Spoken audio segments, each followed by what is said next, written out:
Okay, what's going on, guys? Welcome back to another video. Today's video, we're here for the finale of Orb on the Movements of the Earth. I'm a little nervous for this finale, to be completely honest. Tossing in Rafal last episode threw out like every theory I had about where the ending was going right out the fucking window.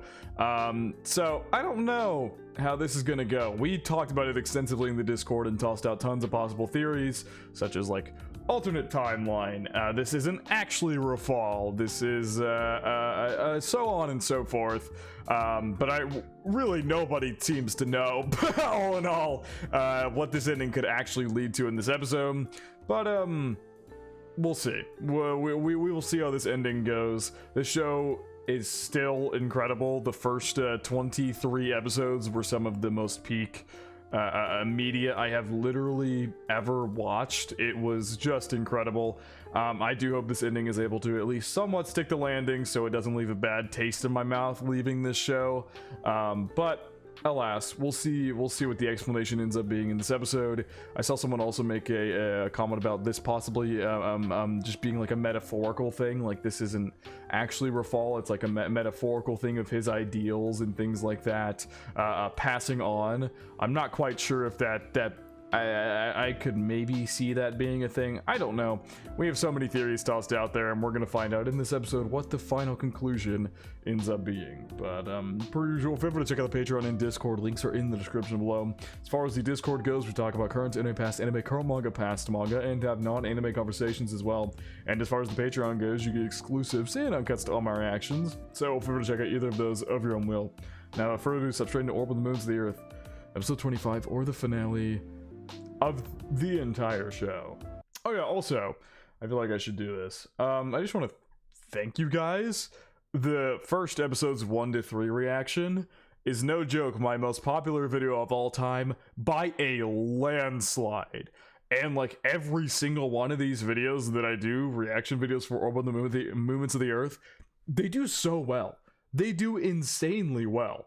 Like, I just want to thank all you for that, because for how good the show is, I am glad the reactions of mine are received as well as they are. Especially, let's just do a quick check how many views the episode 1 through 3 reaction has, because it's fucking nuts. 48,000 views. Guys, that's so many people. That's so many views on a video. And then I have several of other episode reactions for the show as well that did insanely well. All in all, I'm just happy that people are enjoying the reactions as much as I am loving this show. It is seriously going to be one of my favorites of all time. I will say the ending, depending on how good it is, could put a dent in that possibly, but I'm hoping, I have faith that the show will pull through here and give me a satisfying conclusion. My main theory going into these last 2 episodes, I'll go ahead and toss out my theory of what I wanted the ending to be before they tossed in Rafal and kind of threw things out of whack. What I wanted the ending to be was in a similar way that Antony was telling Novak that everything that he was doing was being swept under the rug, the history was being burned about it, that basically what had occurred through episodes 1 through 23 really did happen. It was a way to fill in the gaps of history with obviously fiction characters and everything like that, because it's history we don't have. But then what occurs is that once that little, like, all that's swept under the rug by the bishop, all that history is burned up and nobody will ever hear about it again. It's like Rafal said, in the future people will look back and never see like what each of us individually did, but we built an era together. And that kind of really resonated with me, with the idea that episodes 1 through 23 happened, but everything that happened from them is swept under the rug and everything like that. And then we pick up episode 24 and 25 and it kind of goes back into real history with Albert here, who ends up, we know obviously from history, mentors Copernicus. So that would have been the best ending in my eyes, because it feels the most realistic. Like, we're filling in gaps of history that we don't have in a way that makes sense. Like, all our characters and stuff are never going to be recognized by history because everything they did was swept under the rug by the religious figurehead at the time. and but then we pick up with actual recorded history to finish out the series. I think that would be genius into how you could write out how our story actually did happen, but the reason it's not in the history books or anything is because it was swept under the rug and everything like that. Anyway, that's enough yapping. That was my perfect conclusion here. And who knows, maybe if the theory that somebody tossed out about this not actually being Rafal, this being a metaphorical Rafal, a metaphorical a version of Rafal and his ideals, then that theory could still be in place, all things considered. Anyway, that's enough yapping for this intro. Let's go ahead and get into the finale. I hope we get to see the OP one more time, because they changed it last episode.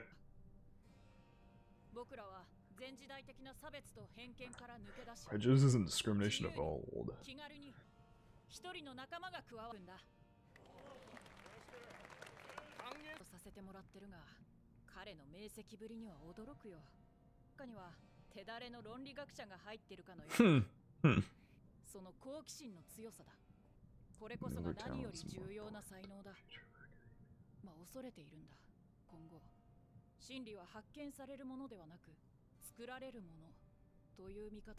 The truth is conceived rather than discovered.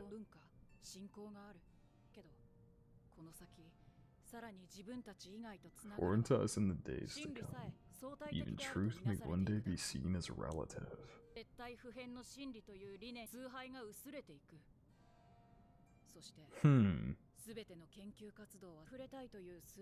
Contact with knowledge as a whole. Ooh. I have to wonder if this is the author like self-inserting into what's possibly happening during modern times and everything like that. Like the curiosity and imagination of children being snuffed out and things like that. That's why I choose to believe.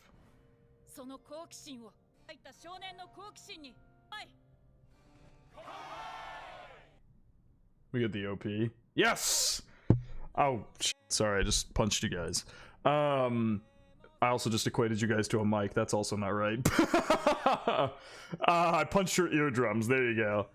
I'm happy they're playing this again because they changed a couple scenes in it for last episode, and I was like, are they only going to have it for one episode with all those changed scenes?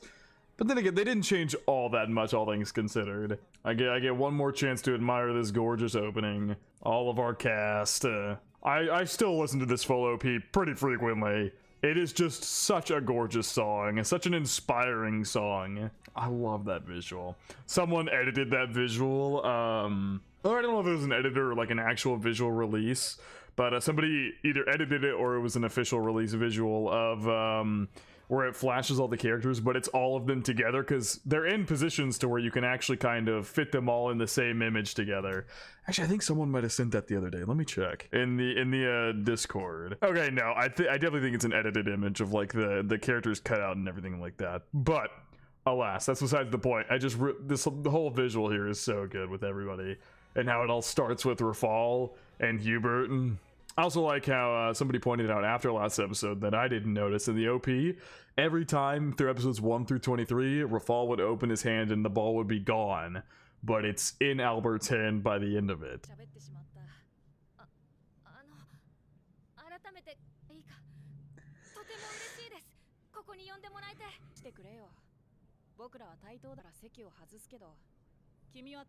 Just go mingle with people.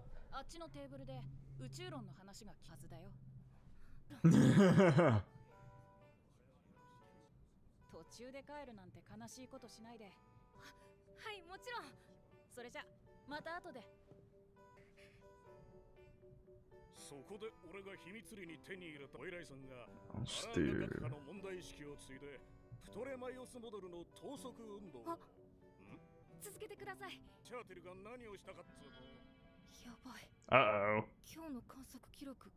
Ooh, he ended up coming here and didn't record his observations.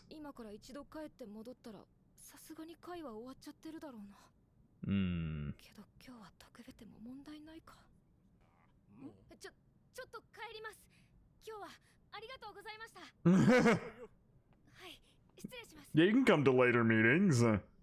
Damn, ran all the way home. Is this when he saw his father dead? Ooh, it is. Damn. Huh? What? What?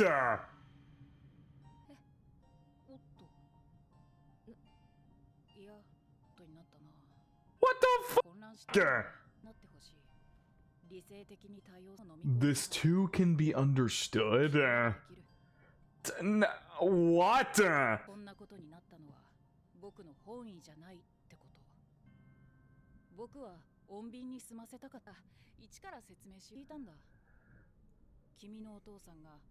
Possessed certain materials. Yeah, we found that out last episode.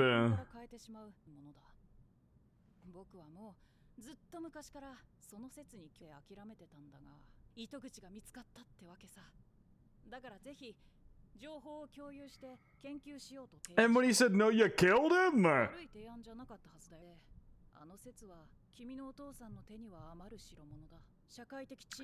Yeah, I feel like this isn't Rafal. I don't think this is him. This is definitely a different person.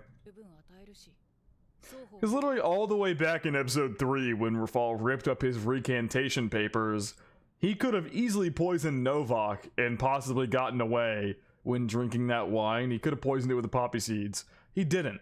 And he could have so easily poisoned Novak and gotten away. But then again, he would have been a fugitive for life, but at the same time, he could have gotten away, but he chose to let himself die. This is not Rafal. That's when the problem started.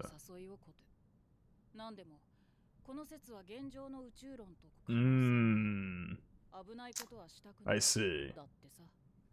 So you killed him. Suppression can easily be avoided. He wouldn't even. Yeah, he just stayed quiet.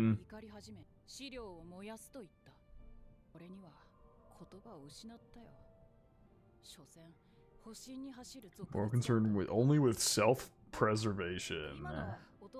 Yeah, after you just murdered him? This is nuts. In the only way I could. Okay, it's starting to feel like the group that this guy, I'm not gonna call him Rafal because he's not him, at least as far as I understood the character I learned and grew with in episodes 1 through 3, would not do this to somebody. It feels like he's part of a cult. That's what it feels like. If you don't share information, we will straight up kill you. That sounds cultish. Yikes. That way of thinking must be eliminated.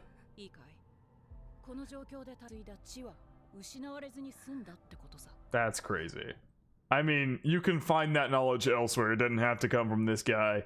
Killing him because of it is yikes. To pursue the beauty of this world, sacrifices are unavoidable. Yeah, you're not Rafal, man. I refuse to believe you're Rafal. He was captured by the townspeople. Really? Told me to doubt. Mm-hmm.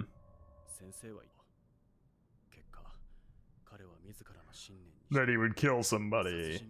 Yeah. So either one of those pathways was not. That was a drastic.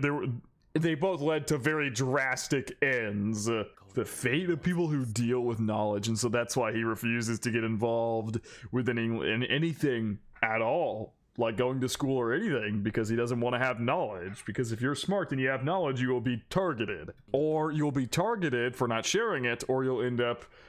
He believes you'll be targeted for not sharing it, or you'll end up like Rafal, who will kill people without a second doubt. Now you'll end up like that guy who will kill people without a second thought. I need to get it through my head that that's not Rafal. Truth learning are too big a burden for humans. Doubt and conviction. Yeah, I actually think that's how you should think logically. You should have your convictions, but you should also have the capability and the capability and ability to doubt your convictions. That's how you learn and grow and don't steer too far off a path towards insanity one way or the other. You gotta find a middle ground and constantly doubting your own conviction while keeping your conviction strong In fact, the idea of doubting your own conviction is what makes your convictions as strong as they are in the first place, because you've already had doubts about them in your mind and everything like that, so you hone them to be the most perfect conviction that it can possibly be, that melds together in the best possible way. Do they, though? I think one sharpens the other. Or can, if used correctly. Because obviously, too much doubt will lead to you having no conviction and just be afraid of everything. And too much conviction will lead you to where that guy ended up going. Just killing somebody because he didn't get materials he wanted or knowledge he wanted. It's both material and immaterial. Very true. That's just a true statement. Literally, you can have knowledge written in books, or you can have knowledge in your dome. It's immaterial and material. Doubt and belief. Fair.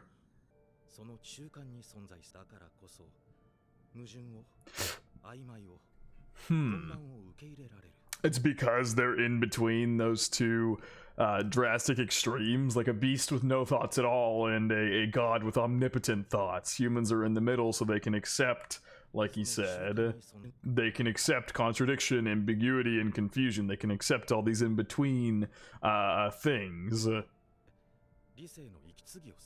Provide a breather for reason. They're going hard with the dialogue again this episode.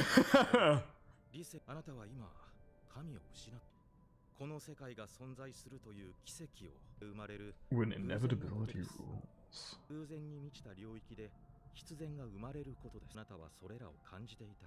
Everything in this world is a miracle. I mean, that's I mean, innately, whether you believe in religion or not, the idea, like, I guess it depends on what definition of miracle you're taking, because some people take, like, religious people will take miracle to be a wondrous thing done by the god of their choosing, and non-religious people will take a miracle to be something, how do you put it into words? A happening of good fortune for a person that was unlikely. That's the miracle for, like, a non-religious person, I guess. And no matter how you look at it, religious or non-religious, the world we live in as a whole is nothing short of an absolute miracle. You cast aside experience and memory, you cast in roots, and finally pain itself. Less.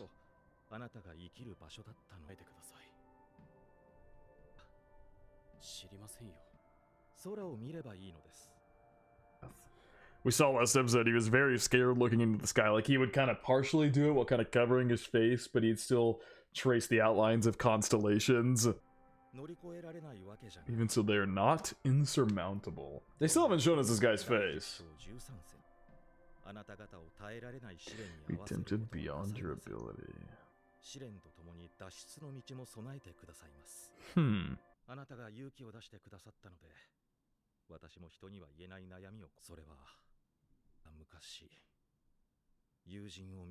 I left a friend for dead.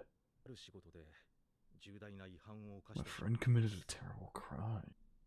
Who are you? He died. What was the correct choice for me at that moment?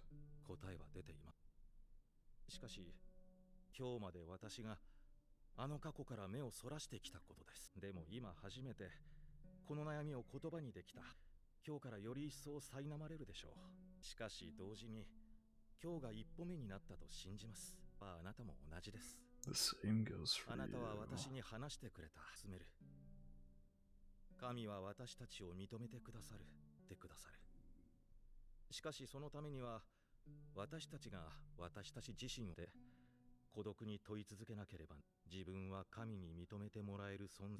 Worthy of God's example.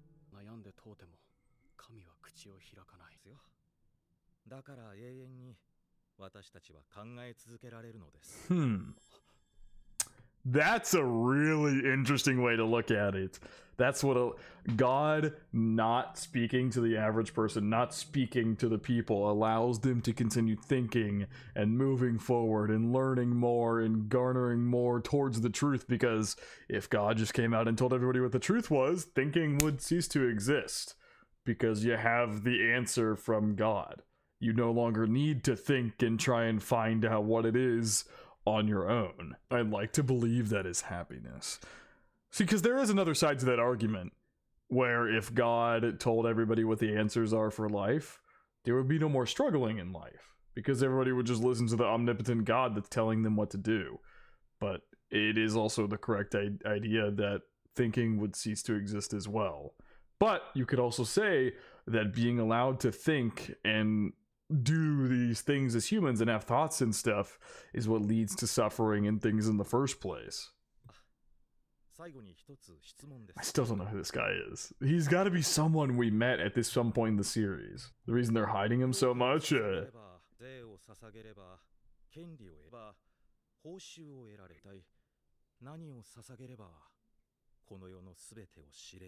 obtain the truth of our world.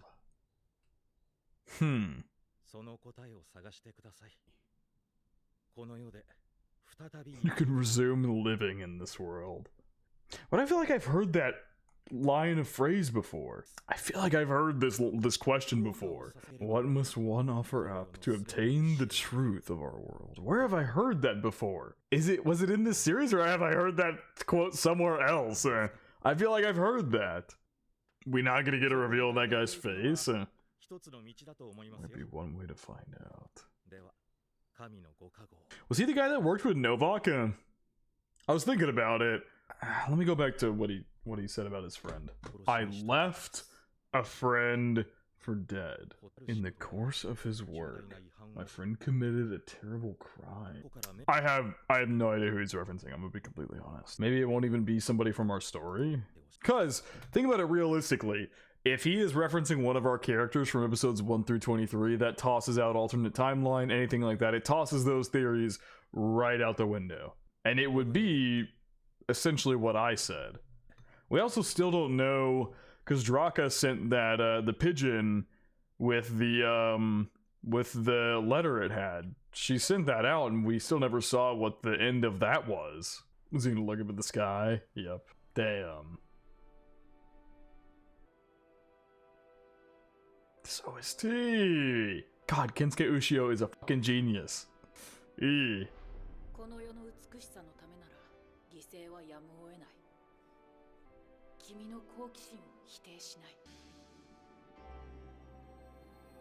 Whoa. God, this show's so cool. I love it, dude. They do shots like these are so sick. That is so pretty. And this OST is phenomenal. This might be one of my favorites from this show. I want to pursue the beauty of this world.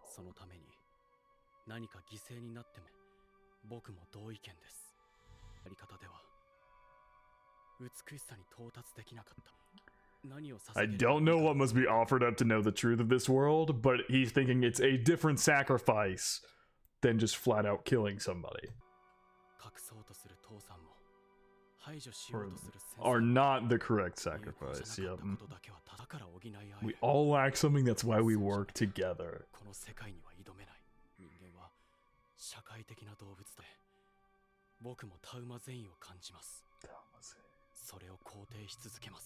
In ways different from you. And believe as I turn back. Damn. Damn, so many good lines this episode. Oh. Is he gonna tell him he's going to university?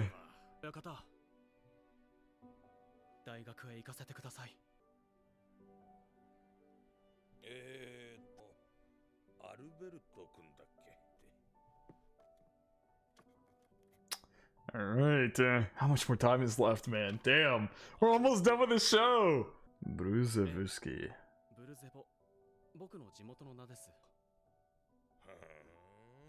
Is that his name in history? I'm gonna be honest, I know Copernicus, but I had never really heard of Albert before this show. Yep, Albert Brudz, however you pronounce him, I don't want to butcher his name. But yeah, that's his name in history. Polish astronomer and mathematician.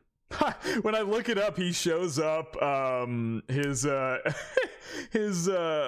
description on my anime list shows up as a character. That's funny.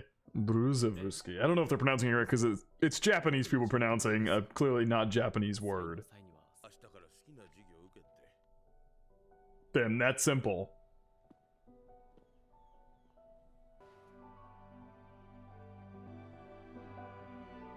Oh.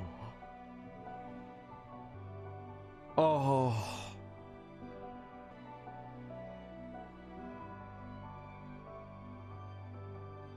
Damn. Oh, just everyone. Whew. We've come so far, man. And this OST is killing me. Ooh.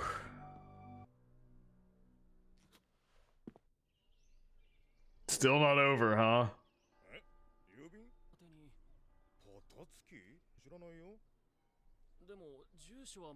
Is that the letter from Draka? For the previous occupant. These are not alternate timelines. This is the same timeline. That Rafal, I truly think I believe that Rafal was supposed to represent his ideals taken to the farthest extent they possibly could be. It was not Rafal, it was a different person, but Rafal manifested with his ideals, but it's like taken as far as they possibly could go to where Rafal didn't care about killing people to learn the truth. It's Rafal's yearning for the truth taken to its most extreme. And I think that makes sense. In the event that the following book is published, you'll receive 10% of that. I just love that. Potocki's been dead for a long time now. But the fact that it passed from Rafal to Badeni and O to Draka, it went on and on and on for Potocki to receive the profits. Even if he's been dead for a long time, just that was passed on through each person. Or on the movements of the earth. It's the heavens that move.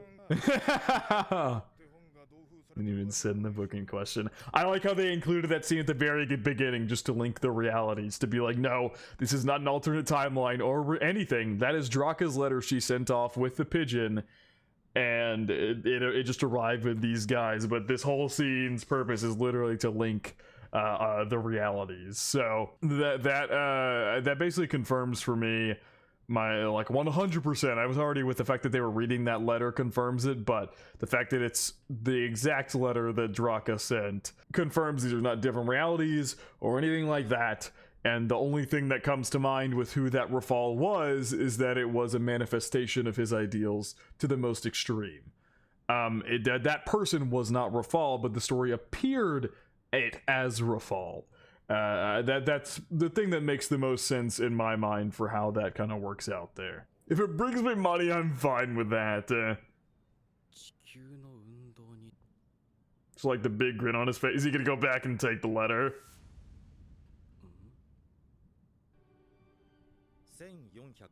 Ooh.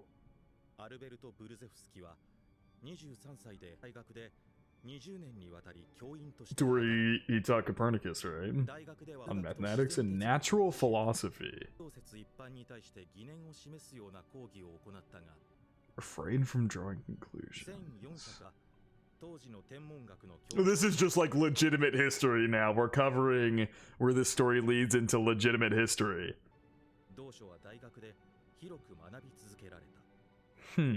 God, the OST, I can't. The OSTs in the show are so good. Holy shit, they're so good.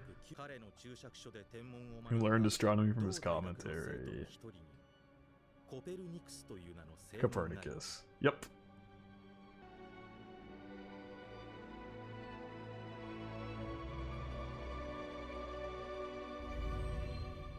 The end. Wow.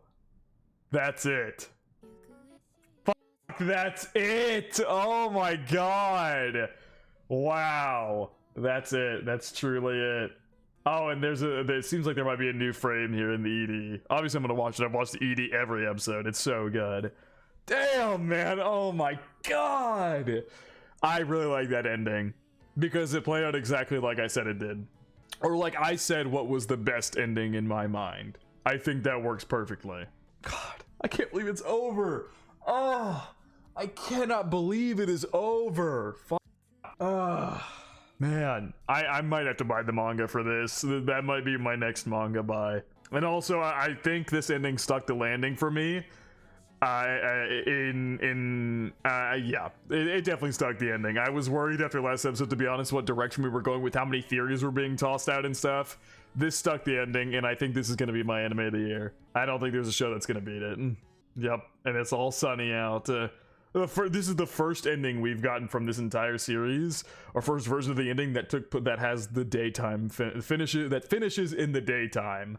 God, I can't believe it's over. God, this is seriously gonna go down as one of my favorite shows of all time. I'm very satisfied with this ending because, like I said, I've said in previous episodes, and like I said in the beginning of this one, it rounded itself out in the way that I thought it was going to. All of our characters and their actions through episodes 1 through 23 are swept under the rug through the bishop. But this is not an alternate timeline situation. The reason they're not in our history books or anything, and how it works with being an actual reality, is that the explanation is that it's all pushed under the rug, which makes perfect sense. Because when we first got introduced to the idea that Albert was in the story, who is a real historical figure, you start to think, okay, well, then what about our characters? Because they're not part of history, so is this like a fiction merging into a non-fiction story? No, it's filling in the gaps of history that we don't have before Albert and things like that. Or it's not even really filling in the gaps of history. It's literally a fiction story that could have occurred back in the day. So it ends up rounding out to where everything that our characters did through episodes 1 through 23, like I said, is swept under the rug by the bishop, who hates heliocentrism and all the above. So anything involved with it, like Novak, because they said specifically other countries around them and stuff never suppressed heliocentrism and things like that. It was just this one bishop who hated it, and we still never learned why or anything, but that's innately not what matters. And so everything that happened between all of our characters, Hubert, Rafal, Badeni, Yolenta, Novak, Draka, Schmidt, all the above, all of that is swept under the rug as if it never happened. The only thing that made it out of that was Draka's letter, which we see there kind of at the end inspires Albert. Obviously, he doesn't get into that stuff until way later in his life, but and innately, I really like how this concludes. I really like it. I think this was a phenomenal ending. I really like how it seamlessly transitions into actual, maybe not actual history, because like the beginning bits in Albert's past and everything is probably not what actually happened in his life. Maybe it is, and I don't know. Like I said, I'd never heard of Albert until this show. I'd heard of Copernicus, but I'd never heard of his mentor, that being Albert. Anyway, this was an absolute phenomenal conclusion. So many bars were dropped, and I want to know, this specific priest here talking about a story about his friend, I feel like that's not just there for no reason. I feel like we're supposed to be able to make some conclusion about who he is, but I'm not doing that. So maybe one of you guys will have made that conclusion who's smarter than I am. But all in all, this conclusion was very acceptable. Like I said, I was worried after last episode. A lot of us in the Discord were talking about it. I had faith in the back of my mind, but I was also very worried about it being like an alternate timeline scenario and things like that, where what actually happened with our characters never actually happened. It was just a alternate fictional timeline, but this ending makes it clear that it did happen.